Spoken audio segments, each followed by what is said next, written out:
Amém, queridos? Se dá um pouquinho de retorno aqui para mim, só por favor. Eu quero estar compartilhando uma palavra com vocês.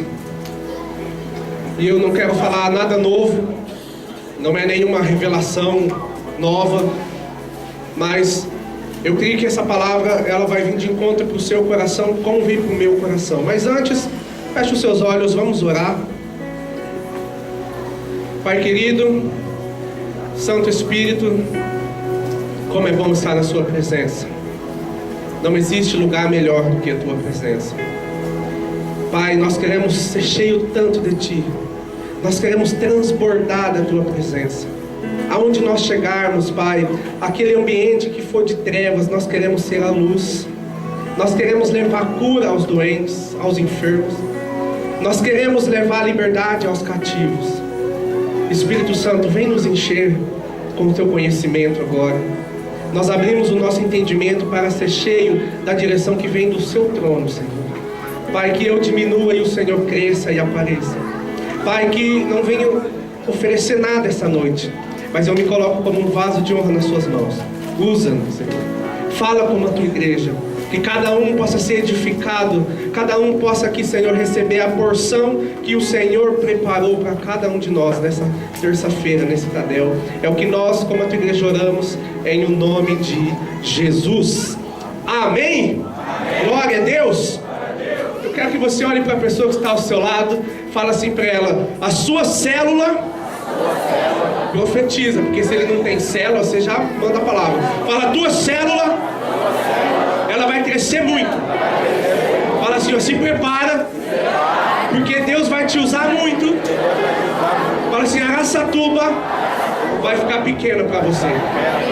Pergunta para ele se ele recebe. Quem recebe em nome de Jesus? Joga a mão lá em cima e fala: eu recebo. Coloque o tema da palavra. O tema da palavra essa noite é rompendo as algemas que me impediam de crescer. Repita comigo: rompendo as algemas que me impediam de crescer. Sabe, queridos, quando nós falamos de crescer, quando nós falamos de conquistar Araçatuba para Jesus, quando nós falamos de nossas células romperem, essa palavra, ela não é direcionada somente para os líderes de célula, mas para cada um de nós. Porque cada um de nós temos um papel dentro da igreja de Cristo. Todos nós fomos chamados a ganhar almas. Jesus, ele disse: ide, portanto, e fazei discípulos. Todos nós somos chamados. Todos nós temos essa missão de fazer discípulos, de levar a nossa célula ao crescimento. E eu creio no meu coração, eu estou convicto dentro de mim, que esse ano nós vamos romper em nome de Jesus. Queridos, eu estou crendo no meu coração que esse ano as nossas células vão multiplicar com qualidade. Esse ano Deus vai levantar líderes do nosso meio, pessoas do nosso meio que vão fazer a diferença. Eu sou uma dessas. Quem mais é? Eu quero ler um texto com vocês que está lá em Atos 16, o versículo 19. Vamos ler esse texto que diz assim: ora, vendo seus senhores que a esperança do seu lucro havia desaparecido, prenderam a Paulo e Silas. Repita comigo: Paulo e Silas. Prenderam a Paulo e Silas e os arrastaram para uma praça à presença dos magistrados. E apresentando-os aos magistrados, disseram: estes homens, sendo judeus, estão perturbando muito nossa cidade e pregaram costumes que não nos é lícito receber, nem praticar, sendo nós romanos. A multidão levantou-se a uma contra eles, e os magistrados, rasgando-lhe os vestidos, mandaram açoitá-los com varas. E havendo-lhes dado muitos açoites, diga comigo, muitos açoites, os lançaram na prisão. Diga, lançaram na prisão. Mandando o carcereiro que os guardasse com segurança. E ele, tendo recebido tal ordem, os lançou na prisão interior e lhes segurou os pés no tronco. Pela meia-noite, Paulo e... O que eles faziam? Pela meia-noite, Paulo e Silas e cantavam hinos a Deus, enquanto os presos os escutavam. De repente, houve um tão grande terremoto que foram abalados os alicerces do cárcere, e logo se abriram todas as portas e foram soltos os grilhões de todos. Eu coloquei até 34, isso. Ora, o carcereiro, tendo acordado e vendo abertas as portas da prisão, tirou a espada e ia suicidar-se, supondo que os presos tivessem fugido. Mas Paulo bradou em alta voz, dizendo: não te faças nenhum mal, porque todos aqui estamos. Tendo ele pedido luz, saltou dentro e todo trêmulo se prostrou ante Paulo e Silas. E tirando-os para fora, disse: senhores, que me é necessário fazer para me salvar? Respondeu eles: crê no Senhor, e serás salvo tu e a tua casa. Então lhe pregaram a palavra de Deus e a todos os que estavam em sua casa. Tem mais um? Até aquele lá mesmo, depois nós vamos ler esse, até o 32 mesmo. Queridos, preste atenção no texto que nós lemos. Aqui conta a história, aqui está falando sobre dois homens de Deus, Paulo e Silas.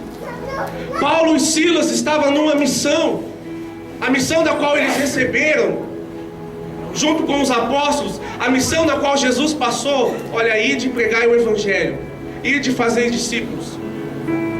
E como Paulo e Silas tinham essa missão, eu quero trazer para nós hoje, que você se coloque no lugar, porque nós temos uma visão, e nós também temos uma missão.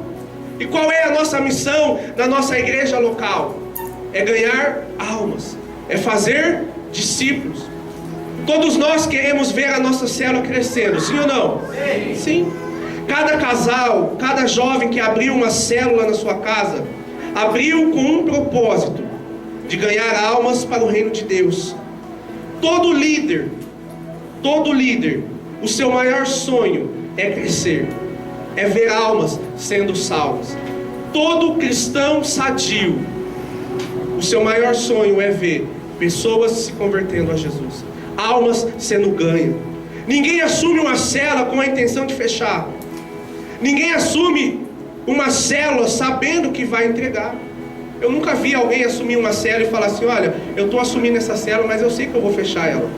Olha, eu estou começando com essa célula na minha casa, mas eu tenho certeza que eu vou entregar. Não, muito pelo contrário. Todo mundo que abre uma célula, todo mundo que se apaixona pela célula, eles têm uma intenção e uma visão, que é ganhar a família para Jesus, quer ganhar almas, quer ganhar as pessoas. Todos nós sonhamos em ganhar as almas, porque nós entendemos o chamado de Deus para as nossas vidas. E o texto que nós lemos relata a prisão de dois homens de Deus, Paulo e Silas. Queridos, olha, começa a viajar comigo. Paulo e Silas, eles estavam a todo vapor. Paulo e Silas, eles estavam pregando a palavra, eles estavam levando cura aos enfermos, eles estavam pregando nas cidades onde não havia falado sobre Jesus. Todas as cidades onde Paulo e Silas passavam, ali eles faziam sinais, ali eles falavam do amor de Deus, e eles iam pregando sobre Jesus. E nesse texto que nós lemos, em uma dessas cidades onde Paulo e Silas estavam pregando o evangelho, algumas pessoas se levantaram contra ele. Se você ler um pouco antes do que nós lemos ali, daqueles senhores que levaram ele até os magistrados, Paulo havia acabado de libertar uma menina de um espírito de adivinhação. Ela havia falado coisas, se você ler o versículo anterior, e essa menina dava muito lucro. Essa menina adivinhava as coisas e dava lucro para o Senhor, que era o dono dela, o patrão dela. E Paulo foi lá e expulsou aquele espírito maligno dela, e então aqueles senhores ficaram bravos, se levantaram contra eles. E levaram ele até o magistrado, e lá Paulo e Silas receberam uma sentença. Qual foi a sentença? Paulo e Silas iam ser açoitados. Diga comigo, açoitados. E diz o texto: levaram ao ponto de baterem neles com vara. E olha só, queridos, presta atenção. O que Paulo e Silas estavam fazendo? Pregando a palavra, levando Jesus às pessoas. E ali Paulo e Silas, eles foram ali julgados. E os magistrados então rasgaram as vestes e deram a sentença: pode bater neles. E ali deram uma surra, assim, uma sova, que a gente fala, né, na nossa linguagem. E bateram neles com varas. E aí é o ponto, queridos, imagina Paulo e Silas todo machucado, todo cortado. Se não bastasse terem batido neles com vara, agora pegam e prendem os dois numa cela. Levam os dois e colocam eles presos em algemas. Talvez, preste atenção nisso, talvez para mim, para você, para nós, seria o fim do nosso ministério. Talvez se eu e você estivéssemos no lugar de Paulo e Silas, seria o fim. Para muitos a única saída seria abandonar tudo, deixar a obra de Deus de lado. Em outras palavras, deixar a célula de lado, deixar essa missão de ganhar almas de lado. Afinal de contas, Paulo e Silas estavam fazendo a obra de Deus, Paulo e Silas estavam se doando a Deus, mas mesmo assim se levantaram contra eles, e eles foram açoitados, apanharam muito. E além de apanhar com todas aquelas feridas, sangrando, imagine apanhar de vara, aquelas feridas, e ainda algemados, presos no fundo de uma cela, por amor ao Evangelho, por amor a Cristo. E ao invés, para muitos, a única saída seria abandonar tudo, deixar a obra de Deus. Mas ao invés disso, diz o texto, que à meia-noite, Paulo e Silas começaram a adorar, a orar, a cantar hinos a Deus. Diga comigo, Paulo e Silas, eles não reclamaram, eles não lamentaram, eles não pararam, eles buscaram, diga comigo, eles buscaram a presença de Deus. E diz o texto, queridos, o mais impactante, diz o texto que à meia-noite, Paulo e Silas, eles decidiram, todo machucado, acorrentado, eles decidiram orar, cantar hinos a Deus.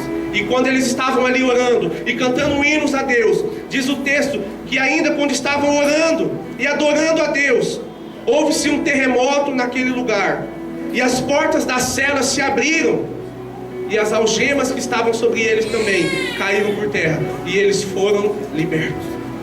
E o carcereiro, ao ver que eles foram libertos, ver que aquele terremoto, aquilo tudo causado, ele queria se matar, queria sacar a espada, e Paulo falou: não faça isso. E aquele homem que estava ali para prender, para guardar eles, viu o poder que havia na oração e na adoração deles. Tanto que nós lemos o texto que ele fala: o que eu posso fazer para me salvar? E ele diz: crê no Senhor Jesus e será salvo tu e a tua casa. Paulo e Silas atraíram o poder de Deus naquele lugar. Agora, queridos, aqui que eu quero entrar para nós, para a nossa realidade, trazendo para os dias de hoje da nossa vida. Existiu muitos líderes de célula que estavam, como Paulo e Silas, a todo vapor. Estavam apaixonados pelo ministério, estavam apaixonados pela célula, estavam apaixonados, o coração queimava sobre discipulado, o coração queimava sobre ir atrás do perdido. Muitos líderes estavam, como Paulo e Silas, cuidando de vidas, liderando, discipulando, falando do amor de Deus. Como Paulo e Silas, alguns de nós aqui não mediam esforços para fazer a vontade de Deus. Como Paulo e Silas, alguns de nós aqui não mediam esforços quando o assunto era o reino de Deus.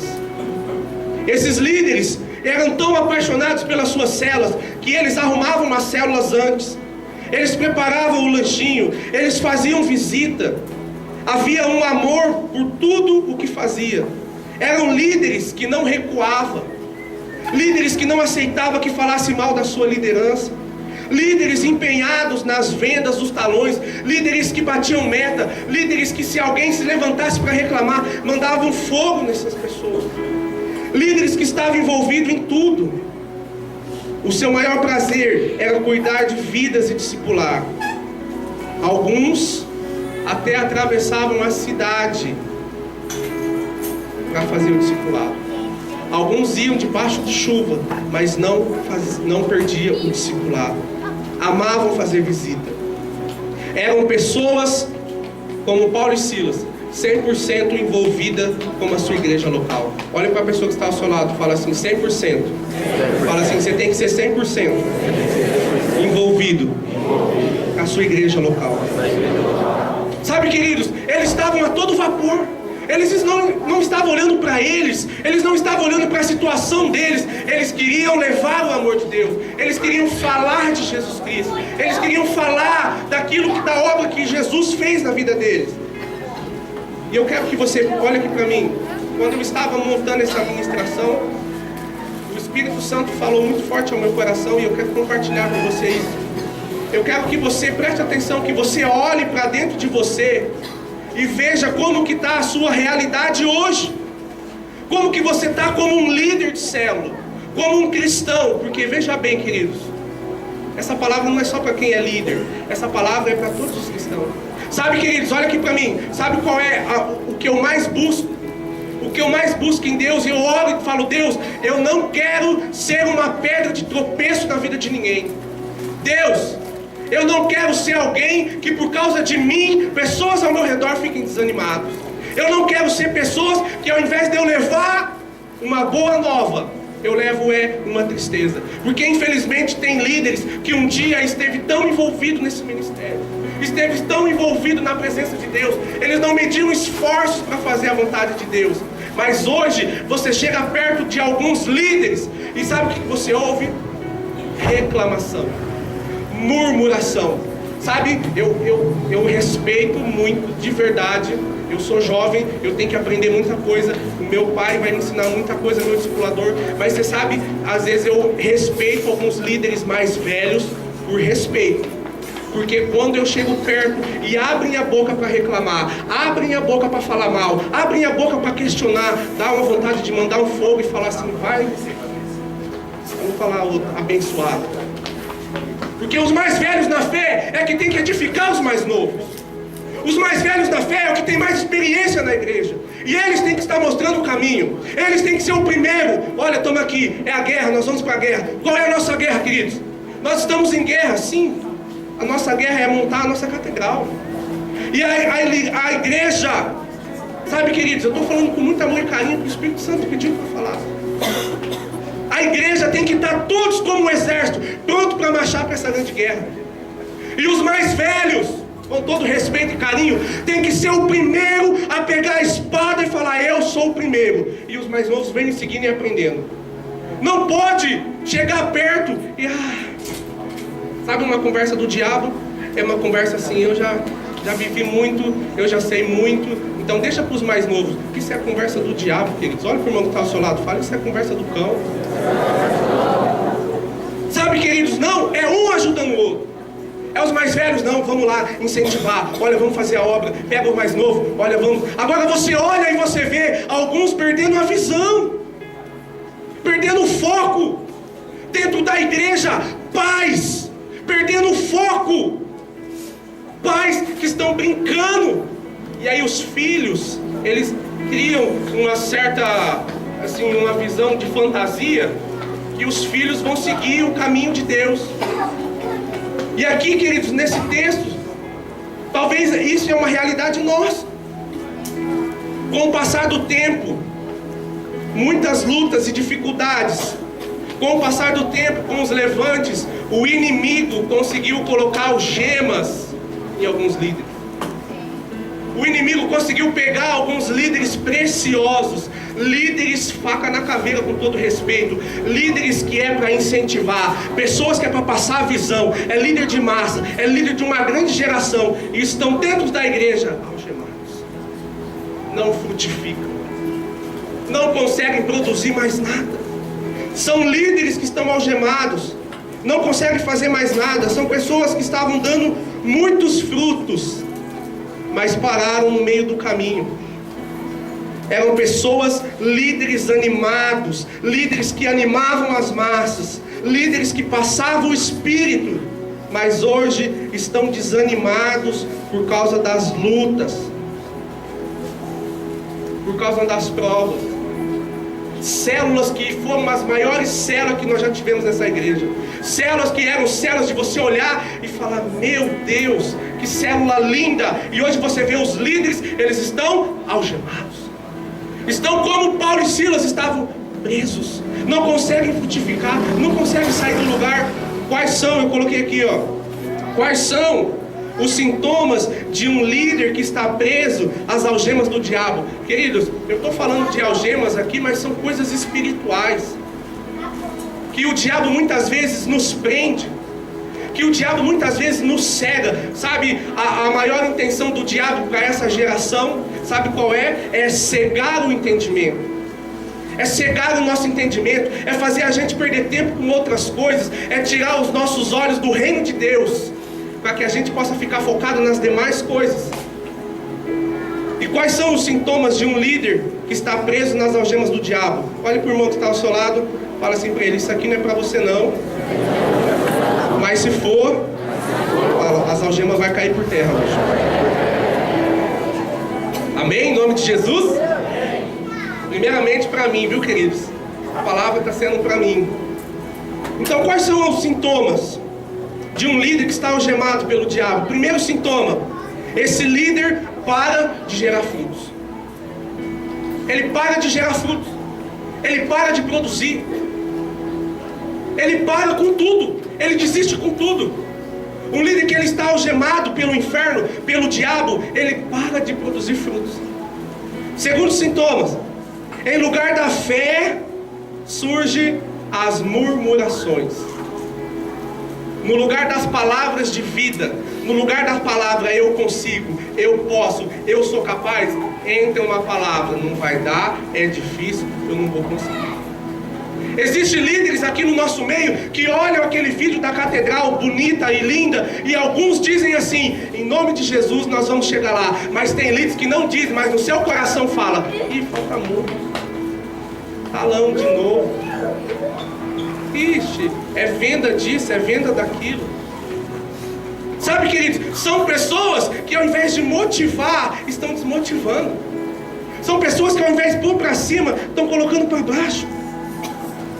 Dá lugar à murmuração, à reclamação. Olha aqui para mim, eu nunca vi um líder entregar a sua célula porque estava indo tudo muito bem. Eu nunca vi um líder deixar a sua célula porque estava muito grande a célula e tinha muita gente.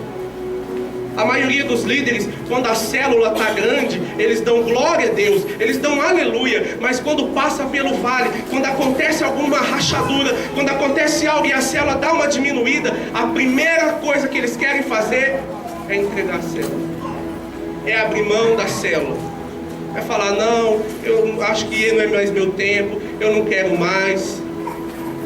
São sintomas de alguém que está ficando algemado. Terceiro sintoma: tudo era uma bênção. Diga assim: tudo era uma bênção. Agora tudo é um defeito. Tudo põe defeito. Põe defeito nisso, põe defeito naquilo. Por que o apóstolo fez isso? Por que o apóstolo fez aquilo? Por que o apóstolo mudou isso? Por que na igreja fez isso? Por que a célula tem isso? Por que na célula tem aquilo? Mas antes aquela pessoa, ela era a primeira que incentivou. Mas quando Satanás, ele cega a visão do homem, quando o diabo, ele põe algemas na mão da pessoa, a pessoa começa a ser um questionador. Ela começa a questionar. Agora, sabe, queridos, a fonte na onde ela bebeu a água. Sabe o que eu falo para os jovens? Eu falo para eles assim, ó: quem aqui chegou na igreja e falou assim: ó, eu vim para a igreja porque lá fora eu tô, assim, no caso dos meninos, tá? Eu vim para a igreja porque lá fora eu tô catando um monte de menina, eu tô cheio do dinheiro, meu carrão tá parado ali fora, eu tô morando na casa com piscina, tô muito feliz. Você nunca vai ver isso. Todo mundo que vem para a igreja e fala o quê? A minha vida tá uma tristeza, Eu estou passando por luta, eu estou passando por prova, porque foi assim comigo também, com vocês também, sim ou não? Sim. Ninguém veio para a igreja porque estava prosperando. Você já viu alguém vir para a igreja porque ganhou na Mega Sena? Eu vim para a igreja e ganhei na Mega Sena. Não, todo mundo veio para a igreja porque estava passando por algum arroxo, sim ou não? Sim. Sim. Aí nós chegamos na igreja, na casa onde Deus nos chamou, presta atenção nisso. E aqui tem uma fonte de água. E essa é a fonte de água que Jesus usa para matar a nossa sede através do profeta que ele levantou. E nós chegamos sedentos, quebrantados, com a vida destruída. Então nós bebemos dessa água. E com o passar do tempo a nossa vida é transformada. Sim ou não? Sim. E aí, quando o líder ou o cristão, o irmão não vigia e o Satanás vem e põe algemas nele, agora eles começa a amaldiçoar a água que ele tomou. Ele começa a amaldiçoar a casa que ele fez parte. Ele começa a amaldiçoar o líder que estendeu a mão para ele quando ninguém estendeu as mãos. Quando todo mundo virou as costas, quando todo mundo, ninguém quis saber, a família. E aí o líder vem e estende a mão. E aí quando a pessoa se levanta, e quando ela dá legalidade para o inferno, ela dá legalidade para o diabo, então ela começa a se levantar e começar a questionar a sua liderança. Olha para o irmão que está ao seu lado, fala assim: você não é um questionador. Sabe, queridos, é isso que a nossa igreja tem que entender. É isso que nós temos que viver. Quarto, sintoma de alguém que está algemado pelo diabo: não tem compromisso no discipulado. Quando você perde o compromisso do discipulado, você está desprezando a unção do discipulado. E posso te falar uma coisa? Aquilo que você despreza vai fugir de você. Tem gente que está na igreja e não vai ser curado. Por quê? Porque ele desprezou a unção do discipulado. Isso é muito forte. E o quinto, e muito importante, quinto sintoma de alguém que está nas algemas do diabo, é quando não tem mais tempo para o TSD. Diga comigo, TSD. A maior intenção, ou o maior interessado em ver uma célula acabar. Olha isso aqui. O maior interessado em ver uma célula acabar, em ver um líder desanimado, é o diabo. Pois o plano dele é frustrar o plano de Deus para todos os cristãos. O diabo é o primeiro que se levanta para nos frustrar. Quem você acha que se levantou contra Paulo e Silas, queridos? Talvez lá no inferno, o diabo vendo tudo aquilo que Paulo e Silas estavam fazendo, e o diabo até achou que ia parar eles.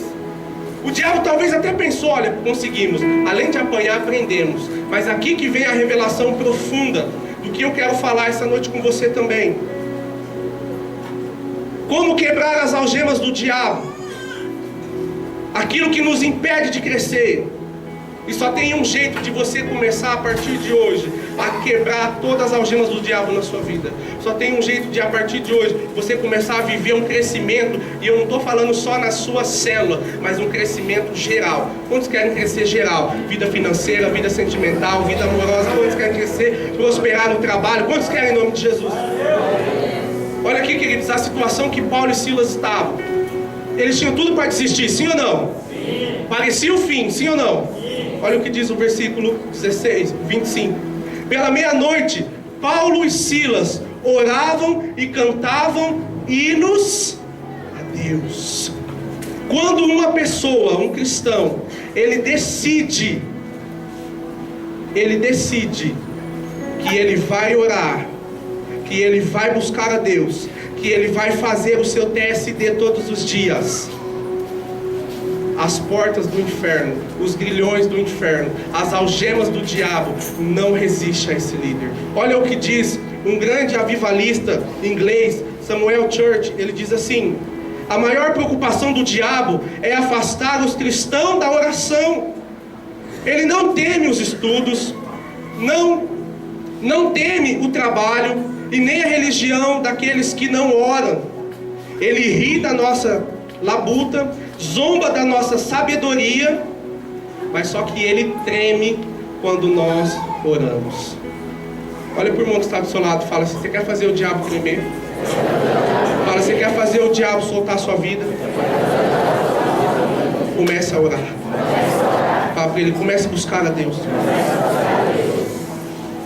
O líder, presta atenção, o líder que quer viver um crescimento esse ano, o líder que quer viver algo diferente esse ano, ele vai ter que parar,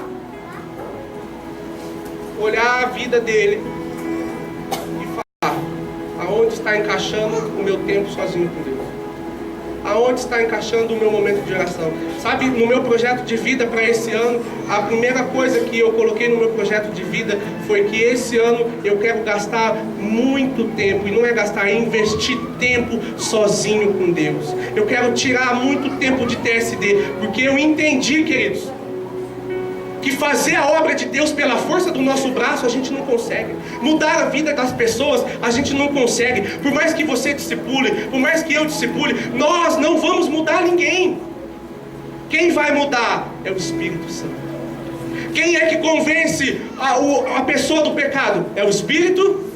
Agora, se eu não tenho intimidade com o Espírito Santo, como ele vai me usar para transformar? Se eu não gasto tempo em oração, se eu não oro pela minha célula, se eu não oro pelos meus discípulos, eu estou achando que meus discípulos vão ser uma bênção do nada? Tem que pagar preço, tem que estar ali buscando, tem que estar orando. O líder que não faz o seu TSD, ele não cresce, ele vai até certo ponto, mas para no meio do caminho. Uma célula que não ora não tem milagres. O líder que não tem vida de oração não multiplica. O líder que não ora, ele não sai do lugar. É questão de tempo, ele vai entregar sua célula. É questão de tempo, ele vai parar com tudo. Se nós quisermos viver o crescimento da igreja de Atos, nós precisamos praticar as atitudes da igreja de Atos. Se nós quisermos viver um crescimento como a igreja de Atos viveu, na primeira ministração Pedro ganhou 3.000, daqui a pouco é 5.000, e ali o Senhor foi acrescentando. Se você quer ver, queridos, Deus acrescentar pessoas na sua célula, você vai ter que praticar o que os primeiros cristãos em Atos praticaram. Olha o que diz, eu vou ler aqui rapidinho. Atos 2:42 diz: e perseveravam na doutrina dos apóstolos e na comunhão do partir do pão e nas orações. Diga, orações. Diga assim, eles oravam. Diga, eles oravam. Olha para o irmão que está ao seu lado e fala: eles oravam muito. Atos 2:47 diz: e louvando a Deus. Olha para o irmão que está ao seu lado e fala assim: eles adoravam a Deus. E louvando e adorando a Deus, e caindo na graça de todo o povo, e cada dia acrescentava-lhes o Senhor os que haviam de se salvar. Quem acrescentava, queridos? Então olha aqui para mim, eles oravam, eles adoravam, e o Senhor acrescentava quem havia de salvar. Quando você tira o tempo sozinho com Deus, você está se conectando daqui da terra para com Deus. Deus começa a te dar direção, Deus começa a te mostrar, Deus começa a pôr pessoas no seu caminho para você investir, Deus começa a falar, o Espírito Santo, ele começa a te direcionar. Mas só que o diabo quer fazer o quê? O diabo quer nos prender.